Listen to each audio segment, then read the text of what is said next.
You walk into a meeting, someone says something wrong, confidently wrong, and you say nothing. You know the answer. You could correct them in 5 seconds. But you stay quiet. Why? The obvious answer is fear. But the real answer is far stranger. Your silence isn't a glitch. It's a strategy your brain inherited from 100,000 years of tribal life, still running quietly in the background today. Think about the loudest person you know. Always first to speak, always certain. Now think about the smartest person you know. Chances are they talk less. Is that a coincidence? Psychologists David Dunning and Dunning-Kruger found that people with the least competence often rate their own ability the highest. They don't know enough to see what they're missing.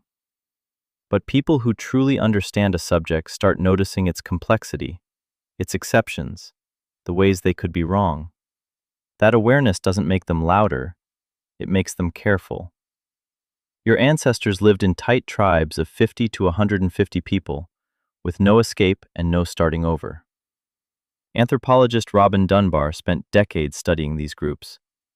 He found that gossip wasn't idle chatter. It was the glue holding the tribe together.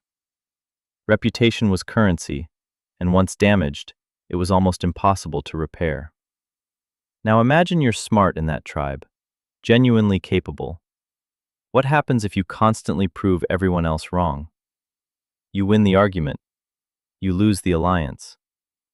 Evolutionary biologist Robert Trivers studied how social animals calculate the cost of every interaction, often without realizing it. He argued self-deception itself evolved for exactly this reason.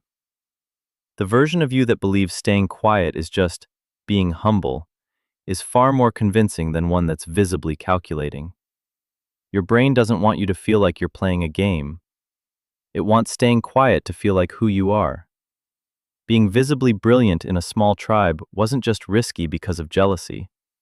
It was dangerous because unchecked power, with no police and no written law, was terrifying to everyone else. Anthropologists call this a leveling mechanism. Mockery, gossip, and exclusion aimed not at wrongdoing, but at anyone becoming too visible, too capable, too much of a threat to the group's fragile balance. So if you were smart enough to notice this pattern, what would you do? You'd learn to hide it. Not out of shame, out of survival. That's why so many capable people still feel a flinch before speaking up today. That flinch is a memory older than language, whispering the same old warning: don't outshine the group, or the group will turn on you. The tribe is gone. The literal danger is gone. But your nervous system never got the memo.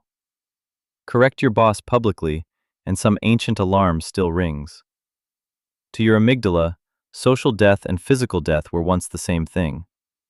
But here's the twist inside the twist. Modern life often rewards the opposite instinct. The people who get promoted aren't always the most competent. They're the most visible, the ones willing to speak first and project confidence, even when the data doesn't back it up. That's the Dunning-Kruger effect playing out live, in every office, every single day. So which is it?